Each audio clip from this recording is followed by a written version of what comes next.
So today I'm doing a deep dive into the 2024 presidential election. This video is going to be in the state of California. California and its 54 electoral votes is the largest state on the electoral map in terms of electoral votes and largest state in the United States by population. Absolutely a very big prize to come on election night. The California presidential voting history in 2020, it was won by the Democrat Joe Biden, 29.2%. In 2016, it was won by Hillary Clinton, the Democrat, with 30.1%.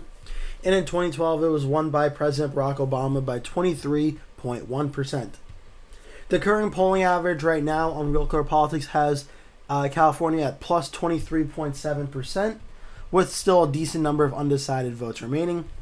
The average margin of victory of the last three elections, according to this data, is 27.5%. The national vote for these elections as well, briefly going over this because I'm going to be attributing this to the California numbers.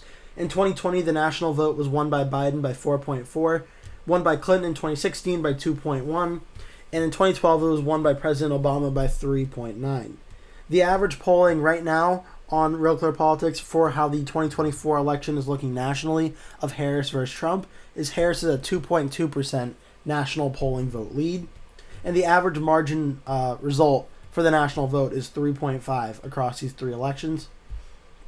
So when you take those numbers and the California voting history numbers, we find that California in 2020 voted 24.8% to the left of the Democratic side of the national vote. So 24.8% more Democratic than the national vote. In 2016, California voted 28 points to the left of the national popular vote. And in 2012, it voted 19.2% to the left of the popular vote.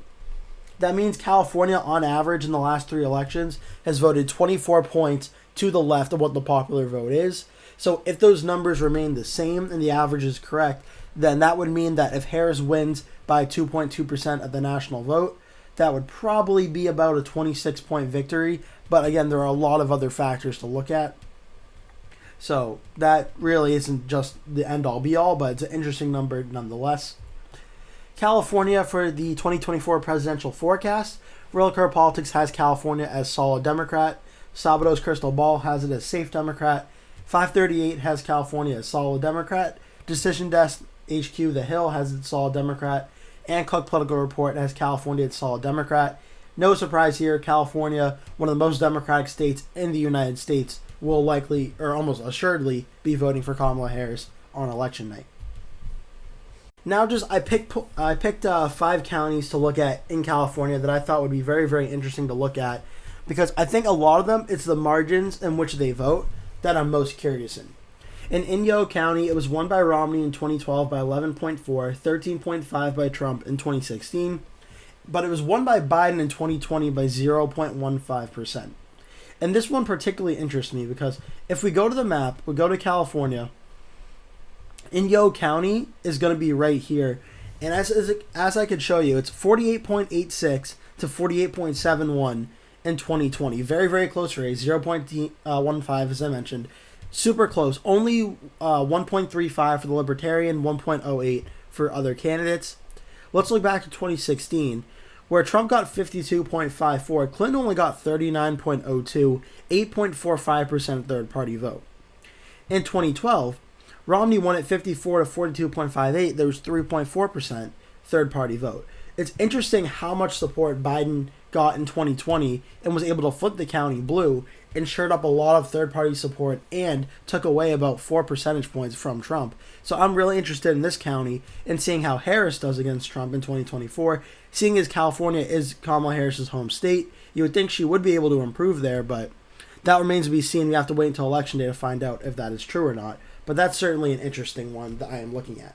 Now to Stanislaus County, where in 2012 it voted for Barack Obama by 2.7 points, 1.8 points for Clinton in 2016, and 0.8% in 2020 for Joe Biden. This one is one that I definitely am going to watch just due to the trend of from 2012 to 2016, the Democratic support went down. From 2016 to 2020, the Democratic support went down.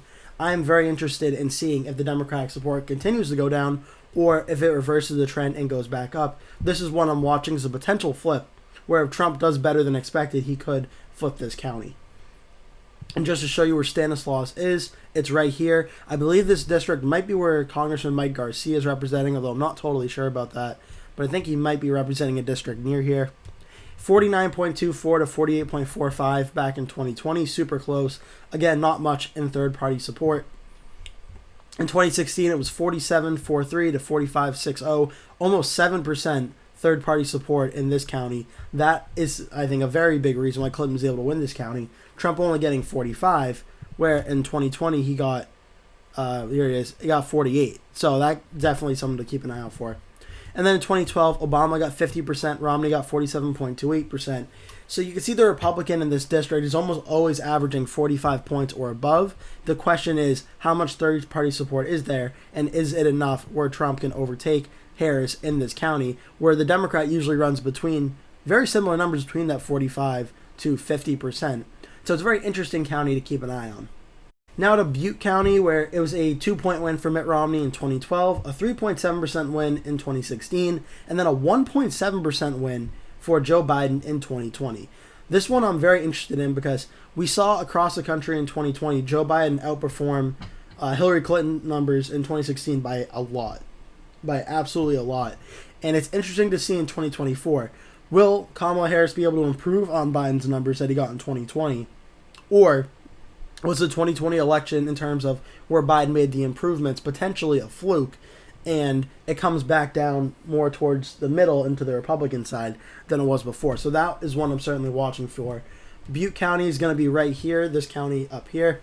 49.41 to 47.74 for Biden over Trump in 2020. Let's look at the numbers in 2016, where it's 47.24 for Trump, 43.5 for Clinton, 9.26% third-party vote. Certainly lots in there. That, I think, is a big reason why it flipped in 2020. You're going to have to wait and see what it looks like in 2024. 2012, Romney got 49, Obama got 47, and 4 points of undecided vote. So it's interesting, 49-47.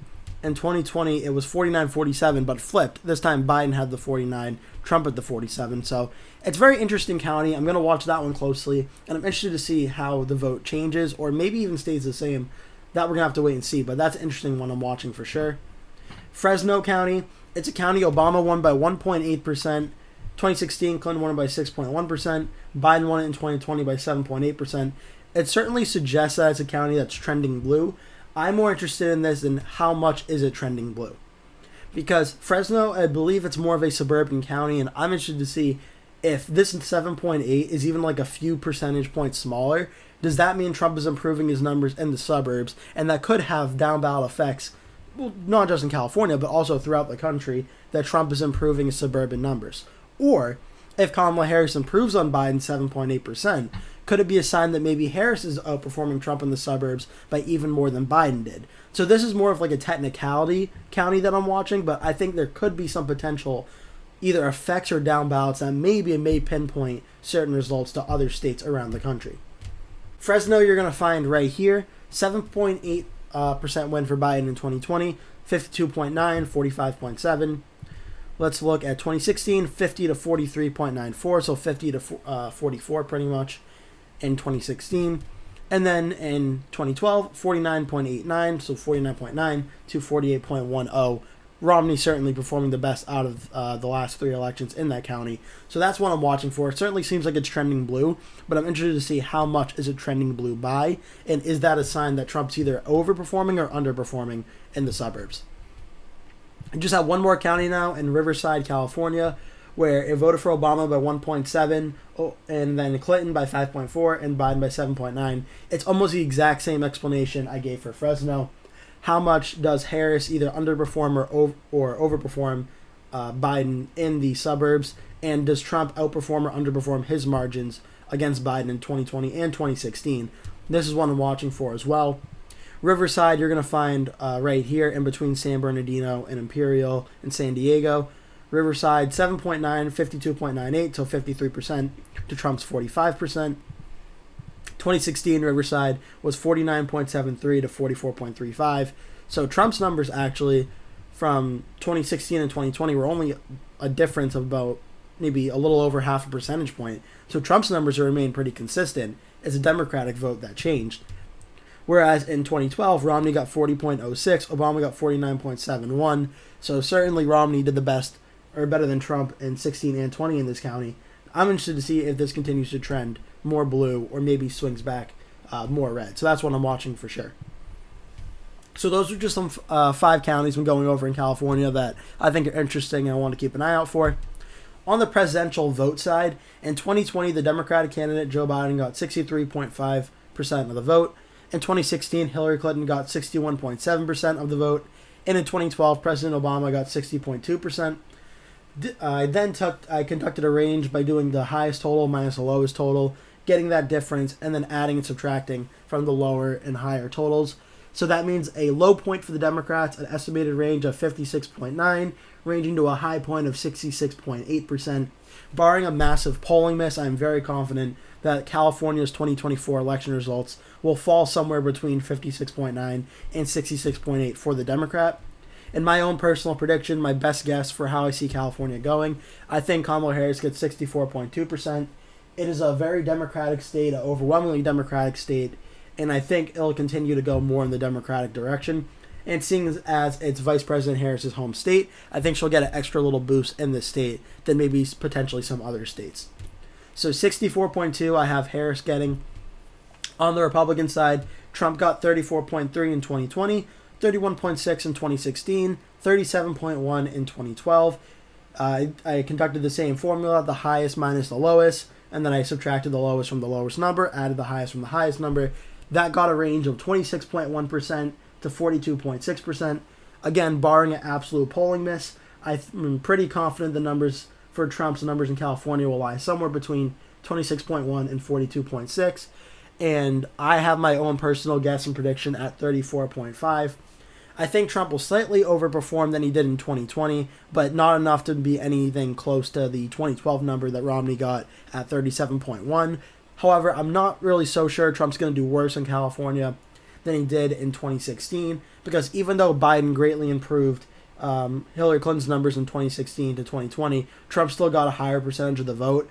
I just don't think it makes mathematical sense to me that Trump would go down in support across the state when Harris is only going up by about a little under 1 point.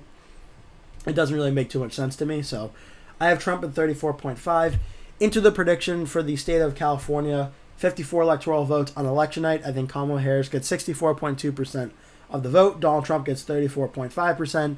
That gives Harris a margin of victory of 29.7%, which when you compare it back to the presidential voting history, in 2020, Biden got 29.2, 2016, Clinton got 30.1. The average margin of victory is 27.5. So when you look at it, it's pretty much in line with what 2020 was and a little bit under what 2016 was. I think given how Democratic California is, I don't think there's going to be too much deviance from the numbers, and I actually think it's a pretty good basis for how the state will go on election night.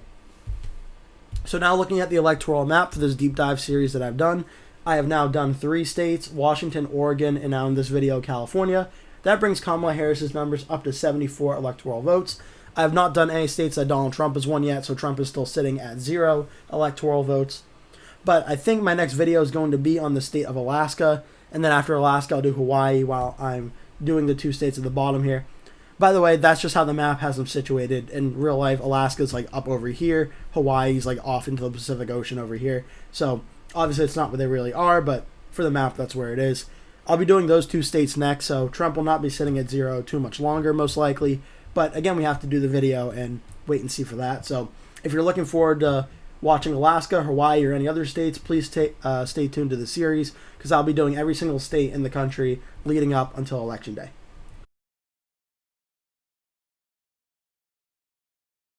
It is officially now 11 p.m. on the East Coast, and we have poll closings in 4 very important Pacific Coast states, including the states of California, Idaho, Oregon, and the state of Washington. All of these states, we have a pretty good idea of how they are going to vote, so let's not waste any time. Let's jump in and make some very important projections. In the state of California, the largest state by population in the United States, Vice President Kamala Harris is the winner of its 55 electoral votes. By far the biggest electoral prize of the night. California goes to Harris.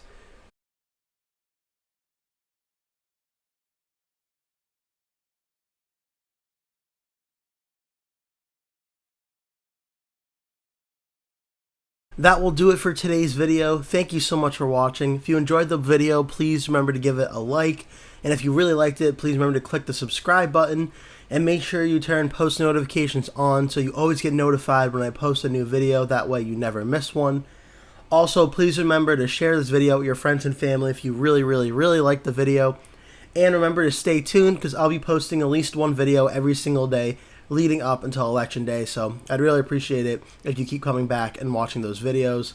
Thank you so much for watching, and I hope to see you in a future video.